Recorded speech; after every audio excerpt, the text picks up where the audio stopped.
Manusia dinamis, manusia digital.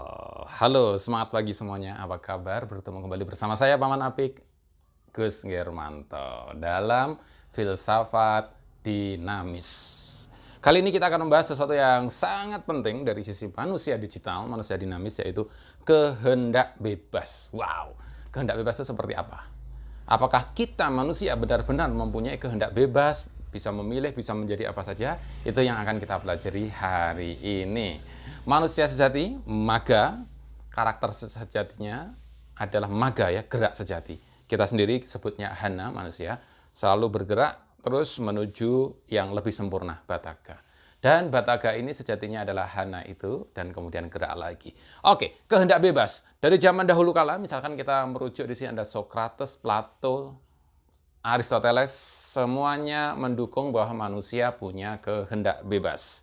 Sehingga misalnya Aristoteles menyatakan bahwa manusia itu punya kehendak untuk belajar, untuk memperbaiki ilmu, memperbaiki pengetahuan sehingga dia menjadi lebih sempurna, menjadi lebih baik lagi. Itu kata Aristoteles. Tetapi ini mempunyai tantangan yang serius di zaman modern ini, misalkan dari mekanika Newton. Isaac Newton itu abad ke-17 ya, ke-17 dan 18 merumuskan teori sains yang sangat canggih, tetapi dampaknya karena teorinya ini mekanistik, dampaknya adalah bahwa seluruh alam semesta itu bisa diprediksi, seluruh alam semesta itu bisa dihitung, seluruh alam semesta itu seperti mekanika, seperti mesin, seperti robot, seperti mobil. Sehingga tidak ada kehendak bebas di sana. Kehendak bebas pun, gitu, bahkan sebenarnya tidak bebas, karena dia menaati hukum-hukum mekanika. Newton sendiri tidak mengatakan bahwa manusia tidak mempunyai kehendak bebas, tetapi pendukung-pendukung Newton untuk kemudian mengembangkan lebih jauh dan mengatakan bahwa manusia sejatinya tidak punya kehendak bebas. Jadi kita sebenarnya seperti robot.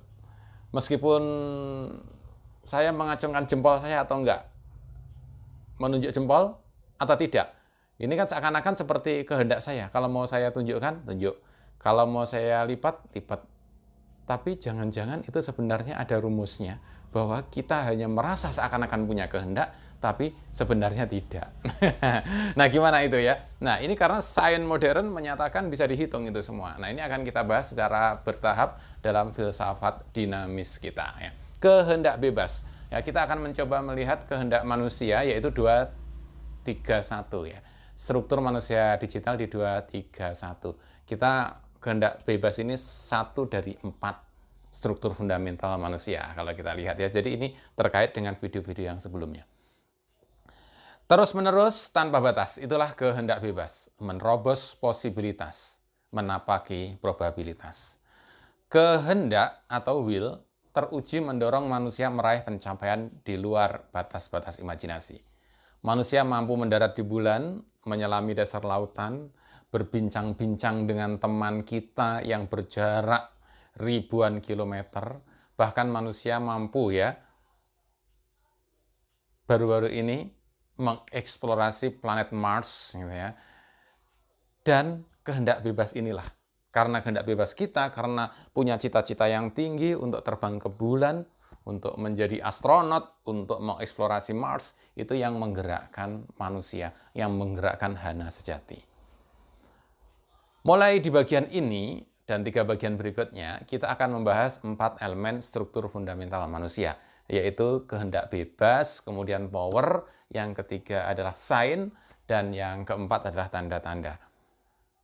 Pertama, kita akan membahasnya secara teoritis, termasuk kehendak bebas ini. Yang kedua, kita akan mencoba menyusun ide-ide praktis, sehingga bisa diterapkan dalam kehidupan sehari-hari. Yang ketiga, kita akan melakukan refleksi lebih mendalam lagi. Oke, kita mulai sekarang dengan teori kehendak bebas ya. Sejak awal sejarah manusia, para pemikir besar meyakini bahwa kehendak bebas adalah energi pendorong kemajuan peradaban manusia.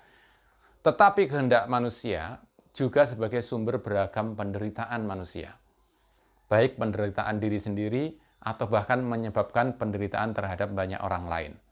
Maka membahas dengan cermat masalah kehendak ini menjadi penting. Seperti saya sebut tadi di awal-awal, Plato, Aristoteles, Socrates, dan pemikir-pemikir besar lain yang akan kita lihat juga. Misalkan nanti ada Al-Kindi, Al-Farabi, Ibnu Sina, Ibnu Arabi, kemudian Descartes dan sebagainya, semua menyatakan bahwa manusia itu mempunyai kehendak bebas, mempunyai cita-cita yang tinggi, dan itu yang mendorong kita untuk maju.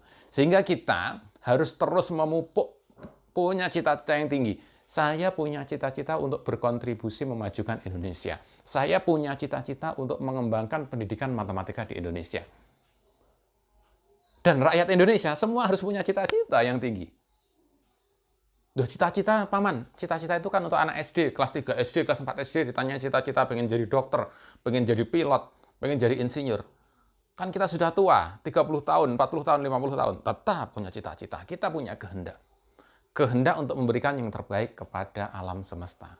Itu harus kita miliki. Dan itu adalah sejatinya dari Hana, sejatinya dari manusia, punya kehendak itu.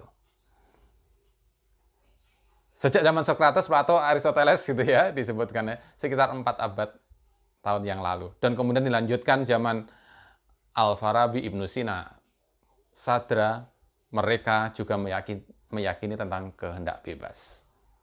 Memang zaman dulu juga ada yang mengatakan bahwa manusia tidak punya kehendak bebas, deterministik, tapi bisa ditangani dengan baik. Sehingga manusia tetap punya cita-cita, punya kemampuan untuk kehendak bebas ya. Baru yang kita sebut tadi, pemikir abad ke-17 Isaac Newton memanfaatkan matematika dengan cermat untuk eksplorasi fenomena alam. Ketepatan analisis Newton ini menjadi tonggak revolusi sains modern yang akhirnya eksperimentalis, ya, kemudian diuji secara mekanistik. Gitu ya. Kita jadi mengenal sains eksak dan teknologi sebagai penerapannya. Karena bersifat eksak, maka deterministik. Segala sesuatu bisa diketahui secara pasti nasibnya di masa depan, bila kita memperoleh data-data yang diperlukan. Meskipun probabilistik misalkan, itu pun sebenarnya juga ingin memastikan dengan tingkat kepastian yang inginnya mendekati 100%, meskipun tidak. Jadi semuanya deterministik akhirnya dari teori Newton ini. Kenapa? Karena semua dihitung secara matematis. Ya, Paman Apik juga matematika ya. Nah, jadi semua dihitung sehingga kita bisa tahu bahwa 2 menit kemudian apa yang terjadi, 3 menit kemudian apa yang terjadi. Sehingga tidak ada kehendak bebas. Kehendak bebas itu hanya ilusi saja. Meskipun Isaac Newton tidak pernah menyatakan begitu, tetapi pendukung-pendukungnya mulai menyatakan begitu. Ini misalkan yang terkenal adalah Laplace. Your Highness, I have no need of this hypothesis. Jadi ini Laplace ini orang yang sangat cerdas. Kalau kita mempelajari kalkulus tingkat lanjut, engineering, penerapan akan banyak menggunakan transformasi Laplace ya. Ditanya oleh Napoleon Hill, dalam menyusun alam semesta, revolusi, rotasi, bumi, bulan, matahari, dan planet-planet, Laplace itu ditanya oleh Napoleon, dari alam semesta ini, di mana posisi Tuhan? Kira-kira gitu Napoleon nanya. Kemudian Laplace menjawab, yang mulia, saya tidak membutuhkan hipotesis itu. Bahwa orang-orang yang dengan konsisten dengan mekanika ini, mekanika klasik ini ya, sebenarnya mekanika Newton ini, tidak membutuhkan adanya kehendak Tuhan untuk mengatur alam semesta ini. Karena sudah diatur oleh hukum-hukum gravitasi, hukum-hukum gaya, hukum-hukum energi, semua sudah jalan di bumi ini. Bahkan kehendak bebas itu bisa dikenai oleh hukum-hukum energi itu tadi. Sehingga Laplace juga pernah menyatakan bahwa bila kita tahu data-data yang dibutuhkan dengan penelitian, dan itu bisa tahu, maka kita tahu nasib alam semesta ke depan. Karena kita sudah punya rumusnya, bahwa tahun 2019 itu akan ada pandemi COVID. Karena kita sudah tahu sebelumnya di tahun 1950 misalnya, akan berkembang nanti virus namanya COVID itu. Dan tahun 2020 itu akan puncaknya COVID. Nah, bisa dihitung secara matematis. Tahun 2021 mulai agak mereda, tapi masih tetap ada. Dengan konsep model matematika yang lengkap, kita bisa menghitung itu semua. Nasib alam semesta bisa ditentukan. Dari sekarang, bahkan dari masa lalu. Ketika kita mempunyai data-datanya. Karena kita mempunyai rumusnya itu. Dengan demikian manusia tidak punya kehendak bebas. Karena kehendak bebasnya sudah bisa dihitung duluan. Bahwa Paman Apik ini akan mengangkat tangan kanan atau mengangkat tangan kiri, sebenarnya bisa dihitung dari hormon-hormon dari otak yang bekerja. Begitu. Wow. Dengan cara ini, dengan pandangan ini, maka kehendak bebas sebenarnya tidak ada. Jadinya begitu. Dan ini serius. Serius karena yang merumuskannya adalah para saintis yang saat ini ilmu-ilmunya dipercaya dengan menemukan handphone, menemukan kamera, menemukan internet. Jadi ini serius, agak berbeda dengan klaim-klaim yang sebelumnya bersifat klaim misalnya adalah agama, atau klaim filosofis, atau klaim-klaim tulisan-tulisan pengarang, itu agak beda. Konsekuensinya, masa depan manusia juga bisa dipastikan menggunakan sains eksak. Tentu banyak pemikir besar tidak setuju dengan cara pandang deterministik seperti itu. Keunggulan sains eksak adalah bisa diuji berkali-kali oleh orang-orang yang berbeda dan memberikan hasil yang konsisten. Bahkan dengan sains eksak ini, umat manusia berhasil mengembangkan teknologi mesin pabrik, mesin motor, kereta api, mesin telekomunikasi, komputer, internet, teknologi digital, dan bahkan manusia digital. Itu semua kemajuan dari sains dan teknologi. Maka, ketika sains modern mengklaim bahwa seluruh alam semesta bersifat deterministik, sudah ditentukan, sudah dipastikan, itu adalah klaim yang benar-benar serius. Manusia tidak punya kehendak bebas. Itu klaim yang serius, karena sains yang melakukannya. Meski Newton sendiri tampaknya tidak pernah mengklaim sifat deterministik dari alam semesta.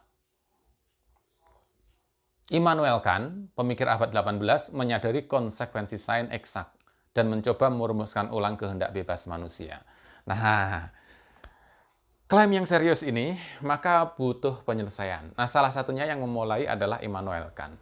Kita akan membahas nanti antinomik Kant. Jadi Kant ini pemikir rasional yang memikirkan sains, juga memikirkan filsafat, kemudian mencoba mempertemukan solusinya gimana. Apakah manusia itu punya kehendak bebas, atau manusia benar-benar seperti robot sebenarnya sudah diprogram, cuma kita nggak merasa saja. Jadi kita menjalani program hari demi hari. Sebenarnya hanya begitu saja, tidak punya kehendak bebas, atau sebenarnya kita punya kehendak bebas. Nyatanya Kant memikirkan itu dengan baik, Immanuel Kant, dan hasilnya adalah antinomik Kant. Yaitu tidak bisa dipadukan, belum ada solusi. Nah, solusinya gimana? Nah, kalau sebagai filsafat dinamis, kehendak bebas itu real ada. Kita benar-benar punya kehendak bebas. Justru kehendak bebas kita, itu yang membuat kita untuk terus melangkah, untuk dinamis, untuk lebih maju. Tapi kan kita tetap perlu membahas bagaimana keberatan sains itu ya. Keberatan sains itu gimana? Nah, itu akan kita bahas di lanjutannya. Bagaimana menurut Anda? Apakah manusia benar-benar punya kehendak bebas? Apakah manusia sebenarnya sudah ditentukan oleh sains? Ada juga yang mengatakan ditentukan oleh agama sebenarnya, ditentukan oleh Tuhan sebenarnya nasibnya. Jadi gimana itu sebenarnya? Nah, silakan tulis komen-komen, setuju tidak setuju, masukan-masukan, silakan di kolom komentar di bawah ini. Oke, sukses selalu untuk kita semua. Terima kasih.